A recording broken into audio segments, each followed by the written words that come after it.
he stuck with the game plan for the reasons that we did. He felt this necessity for Messi, about having Messi's friends out there and stuff, because we can also have a conversation about who didn't get to play in this game. Yeah. Like Nico Bats, like others, and who hardly played in this World Cup, by the way. Through the game, Spain had a lot of shots, but not that many high-quality chances, and their finishing wasn't good. If you look at, at some point, our stats people were saying, oh, look, Dibu already has made 8 saves. Yeah. But, like, none of them stood out. The first one that really stood out for me was the one off the Yamal free kick just before, just at the end. I thought that was, like, the first difficult save.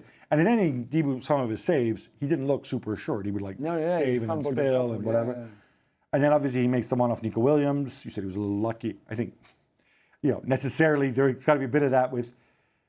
But, so I think at that point, Scaloni thought, all right, maybe we'll get away with it. Maybe somebody falls over, maybe somebody fouls Messi, maybe something.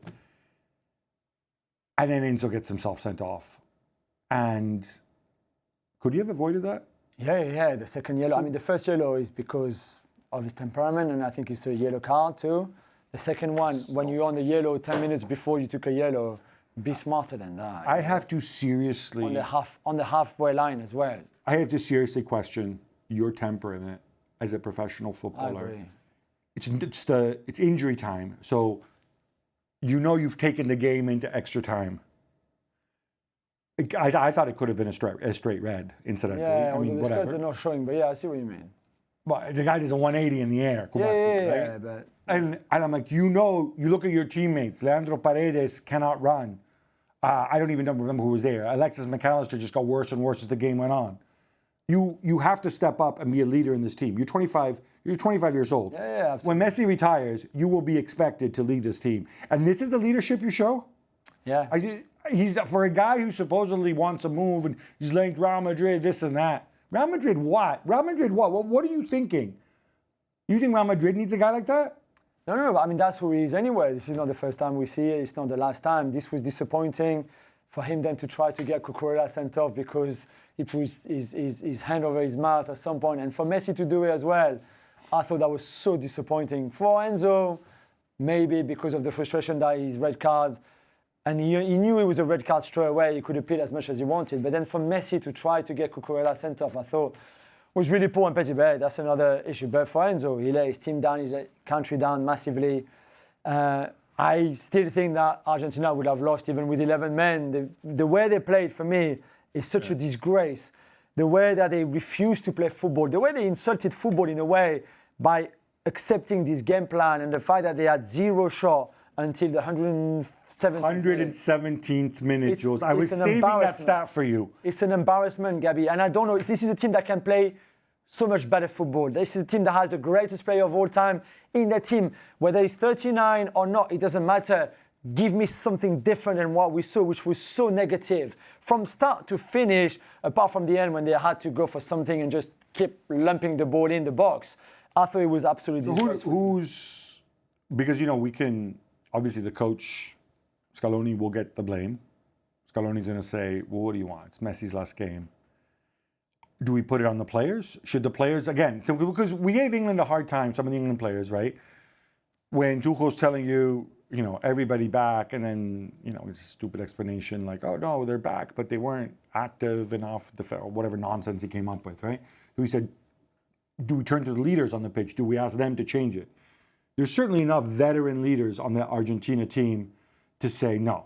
Yeah. Even after Enzo was sent off, so they line up, and this is not a thing I don't understand. They line up in a 4-4-1, right? Fine, that's what you do.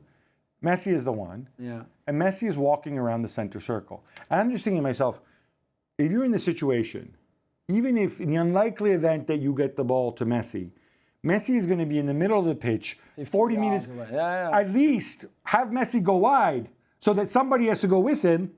And if you get the out to Messi, he can look up. Then you can get a runner on the opposite flank. You can do the switch. He's got the other winger to play with. But you can't do that against Pedro Porro Cucurella. That's the problem because of the 2 Spanish fullbacks are so attacking. So Messi would not have been any help. They didn't have the ball. Spain he wouldn't have helped off the ball, but maybe he would have pinned somebody back. Yeah, still. But I saw so much of this, and I thought to myself, where are all these leaders on the pitch?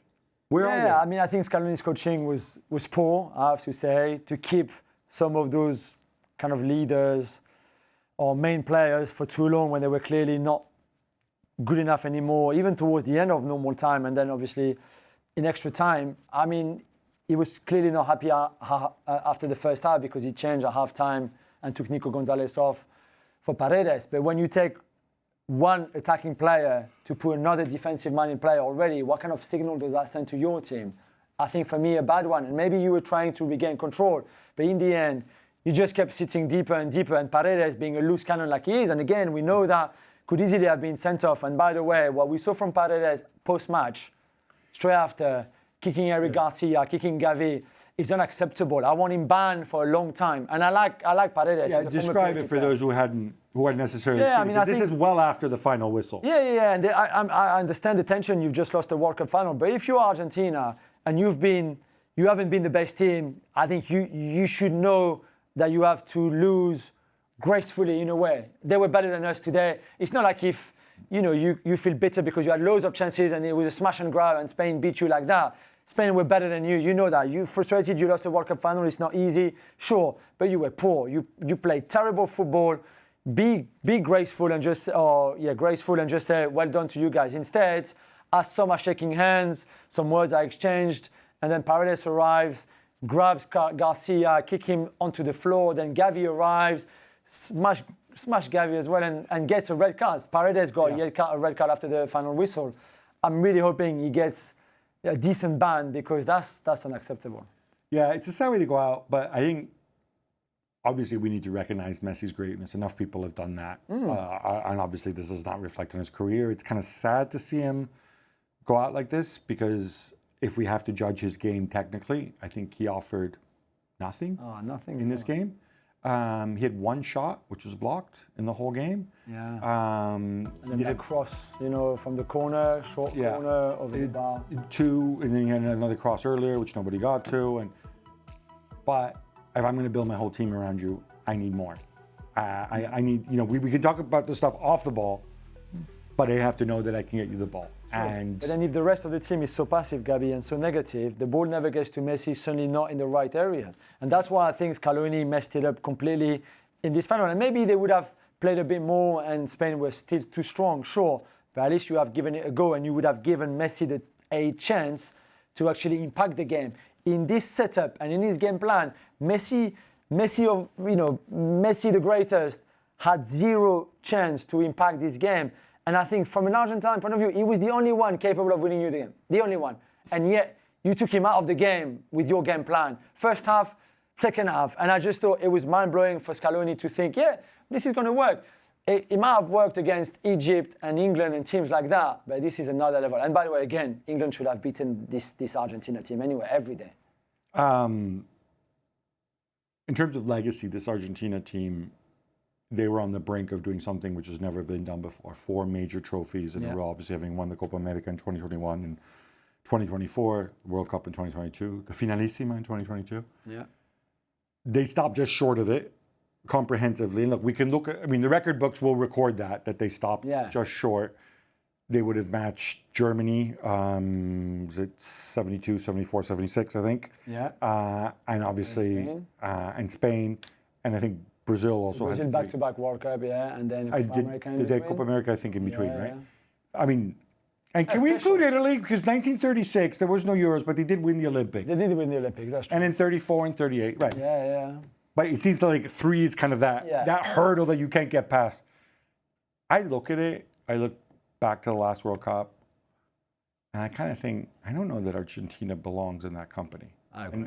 And am I too hard? No. And we've said all along, Gabi, that Argentina 2022 is by far better than Argentina 2026. And you can look at Di Maria, who was there in 2022, who they don't have anymore and haven't replaced because there's just nobody of that kind of pedigree, qualities, etc. Well, there is, but he's never plays because they have to accommodate Messi. That's Nico Paz. Sorry. I don't understand. But Nico Paz is still a young player that's unproven at international level, not Di Maria of 2022 either. But you're right, maybe, or likely, Nico Paz should have had a bit more game time to see. But again, in this World Cup, as great as Messi was, carrying this team on his own, on his back, bar the Alvarez goal against Switzerland and a few other cameos, let's say, from Cuti Romero, from Lautaro Martinez, Lisandro, fair enough. But overall, they were underwhelming. I'm sorry, the way they played throughout this whole tournament was really underwhelming.